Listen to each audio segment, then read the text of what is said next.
Gamers, we are officially back. We have a banger in the pipeline. Ghost of Yotei has officially been revealed, and this is the next upcoming game in the Ghost of Tsushima franchise. It's safe to say I'm fucking excited, bro. Ghost of Yotei?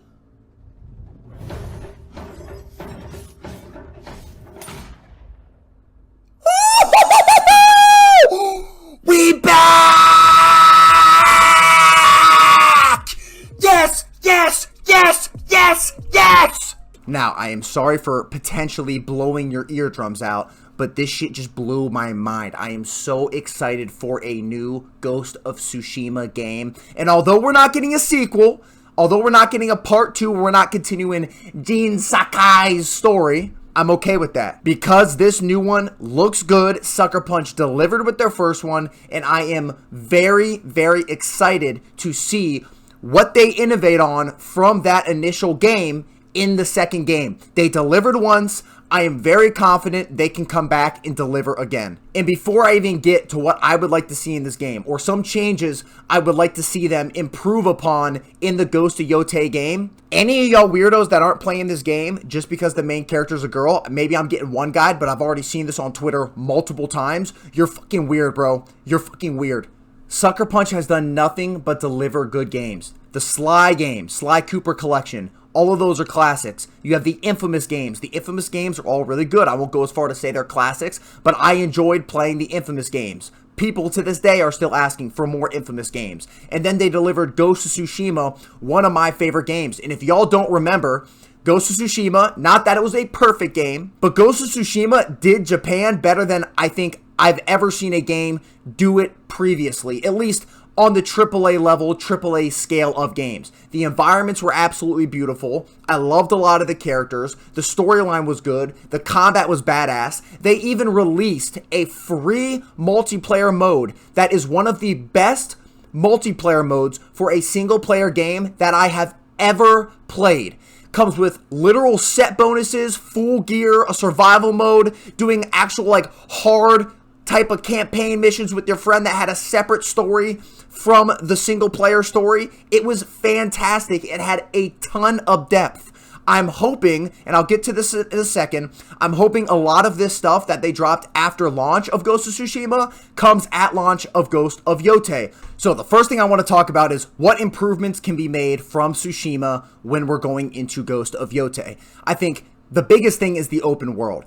In Ghost of Tsushima, there were a decent amount of things you could do in the open world, but a lot of times it did feel pretty streamlined. You had the different haiku you could write, you had the different fox shrines you could visit, you had some outposts in the different world that you could go and kind of take out some enemies, or you could just run around the world and find like a group of enemies you can pop off on real quick.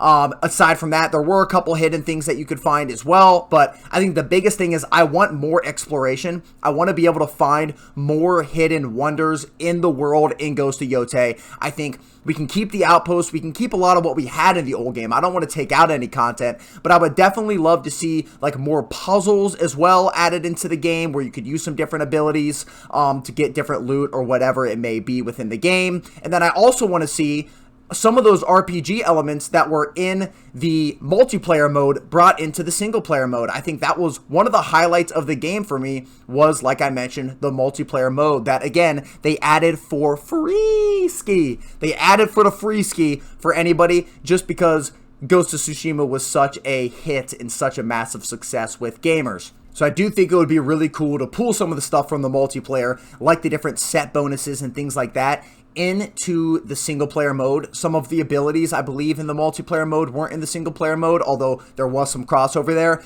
But I think that would be really cool as well, so you can kind of build out your character in the way you want to build out your character. I think that would be awesome. Now, I don't think they should have everything. I don't think there should be like a full class system in single player or anything like that, because I do want the different modes to be distinctive.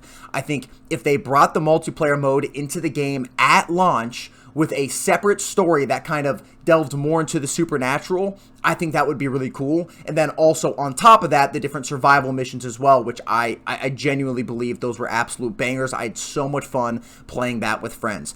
But going back to the campaign for Ghost of Yotei and how it can improve, or just in general, how the open world can improve, I also think they should add a little bit more of those supernatural elements that they explored in the multiplayer mode of Tsushima in the single player mode of Yotei. I think that stuff is so damn cool. I don't think they need to focus on it, but including it in the game, I think is just a net positive for people that love exploration and want to find something like a little bit more supernatural, not base level, that they could find in the game. I think all of that would be super, super badass and would improve on the initial formula that Ghost of Tsushima already set out to do. And I don't want it to get too Ubisofty, and I feel like Ghost of Tsushima was a little bit there with their formula, so expanding upon that and giving more people things to do in the open world, I think would just be a net positive, and it would lead to the open world feeling a little bit less empty and a little bit less formulaic in that way. Now, in terms of the story in traversing the open world and going through the main missions, I think they did that all very well in the original game. So I'd like to see, obviously, a lot of that return. I'm confident they can deliver another satisfying and good story, just like they did in the original Tsushima,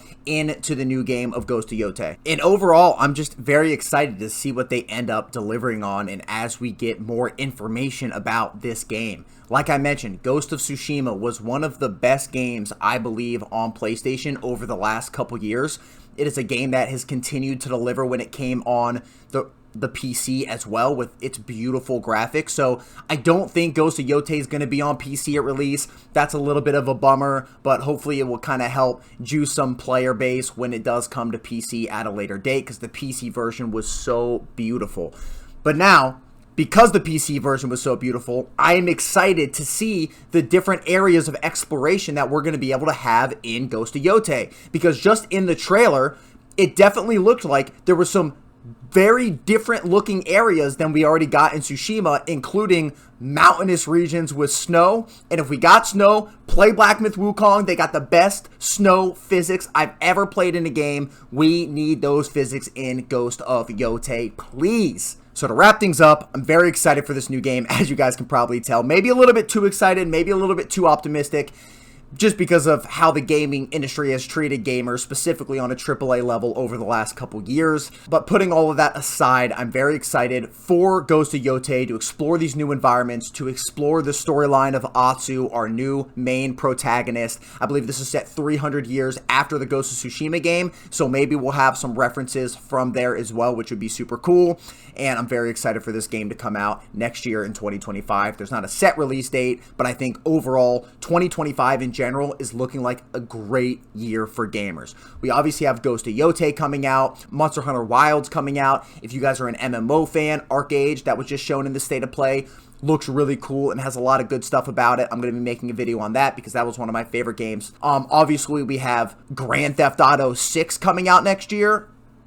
I mean, who can be more excited for a year with all of that included? Like, I am so fucking ready for next year in the amount of games that are going to be dropping. I also think we have a Black Myth Wukong DLC on the slate that was confirmed that they were working on that, as well as a second game there. We'll see what FromSoft ends up doing. They sometimes randomly pop up and drop a banger game. Like, 2025 is just looking like a great year for games. So comment down below what you guys are thinking. If you agree with some of my suggestions, let me know some other suggestions you guys might have for the game and how it could be potentially better than Ghost of Tsushima, and different innovation and improvement they can have on the formula they already kind of set out with. As well as, if you guys like this video, like the video and subscribe if you guys are interested in more. I love you guys. Appreciate you for watching, and peace.